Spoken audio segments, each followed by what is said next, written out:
अध्याय 12 श्री गणेशाय नमः. कराय जगदुद्धार हरावया भूवार वारंवार नाना अवतार धरित भक्तजन तारणार्थ अक्कलकोटी श्रीदत्त येतरूपे प्रगट होत तेजे समर्थ श्री स्वामी कथा दैनजान द्या बाळपाले अक्कलकोटे पुण्यनगर पावनदृष्टी आनंदपोटी नसमाय त्या दिवशी समर्थ होते खासबागात यात्रा आली बहुत गर्दी झाली. श्रीजान दर्शनाच्या उत्कटची ती खडीसागर घेऊन आधी गर्दी माझी प्रवेश करी स्वामी सानिध्य पातले अजानुभव सुवसन श्री समर्थ पावन बाळपाने धावून रुचंदर आले येऊन या भानावरती श्रीचरणांची चढली मोठी ब्रह्मानंदांना मायपोटी स्तोत्रोटी गाठतसे श्री समर्थ त्यावेळी पडले होते. भूतळी उठून काय केले लिला एक विचार वृक्षांशी आलिंगन दिलं त्याने प्रेम करून बाबाचे प्रेम याच्याकडून द्या त्याचा एक जागीरदार ते होते. फिराडावर स्वयंपाक करून त्यावर मंदिर जाऊ मंदिर जाऊन स्वामी अर्पण कराने त्याचे आयुष्यामध्ये त्याचे बाळपतीवर चालले असं मी श्री समर्थ असतील मंदिरात राजांनी वचन ते प्रवेशमाचा मार्गांपर्यंत सतुर बिराडावर याल ते नैवेद्य अर्पण केले. मग चालेल पण प्रत्येकाळी उठून षटकारमध्ये अजून घेऊन स्वामी तरुण जपाला गेले. श्रीशंकर उपास्य देव त्याच्या घरावर पूजन नेते मध्यान्नी आधी ते जपानस्त्र नाटपाळ करी जवळ घेऊन श्री स्वामी जवळ यांनी मस्तक ठेवून चढून भिक्षकांनी मागवले मातुका या बिराडवर जिमेत बांधला त्याने पोट बरं घ्यायचं स्वामी दर्शन मग करा अनुष्ठान असे प्रकारे करून अल्कोलकोटी राहिले.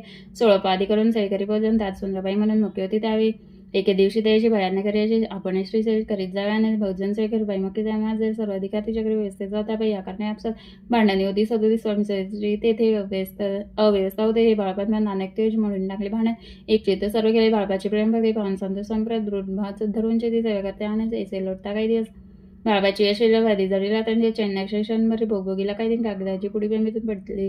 ती पाता उकलून विषतात निघाला पुरी कोणा करून बाळावसे मला विद्येत कानावले आपले आज बाहेर संघ गुप्त असे उदरी सद्गुरू त्याच्या घरी भावी लगेच विधीन प्रत्येक सोमवारी ते आणि महादेवाची पूजा करून मग यापर्यंत स्वामी सेवकाने हे पाहुणे की दिवशी मायुनी समर्थ आपण सांगून बाळापाची शंकर पूजनेवर जाय त्याच्याने तेव्हा एकेदिन समर्थ कधी परिवाराची विश्वास काय पण बाई जागरावर समती दिली आणि जाण हे नसेल सत्य पुन्हा विधान केला त्याची पूजा करणे उचित न करावी ह्याची सत्य यापरी चिठ्ठी लिहिली प्रश्नपात बाळपा एक चिठ्ठी त्यातून उचलून पाता वाचून न करायची पूजन ते माझी लिहिलेचे तेव्हा सर्व भान ते भेटले. स्वाम्यातने सत्य मानले ही मनगड पाहिले. श्रीपाद भटजीने श्रीपाद भट एके दिवशी काय बोलते बाळ धारापुत्र सोडून देशे आपण येते राहिला आपण आल्यापासून आमचे होते नुकसान असे बोलले कारण बाळपा म्हणे खिन्न झालं. स्वाम्यांनी माझा आज्ञा द्यावी मी जातो आपल्या काय परी तुम्ही त्याची आज्ञा दिल्याचे श्रीपाद भट एके दिवशी विचारिले समर्थाचे कुलदेवतेच्या दर्शनात आज जावायचे बाबा याचे कोणी समर्थ हसे मग काय कुलदेवतेचे दर्शन येते बापे ते करायचे श्रीपाद म्हणे बाबा समर्थन देते आणि तरी टाकून चिठ्ठ्यांचे आज्ञा दे आपण त्याचे कपड न जाणवणे आवश्यक म्हणे त्याच दिन 2 चिठ्ठ्या लिहून उभे टाकल्यावर चिठ्ठी आपल्या घरी भटजी असली सत्वरी येथे राहून साखळी घरी असे लिहिले समचवणे दृढ भक्ती बाळपाची चढली होती कैसा दुर्दया करते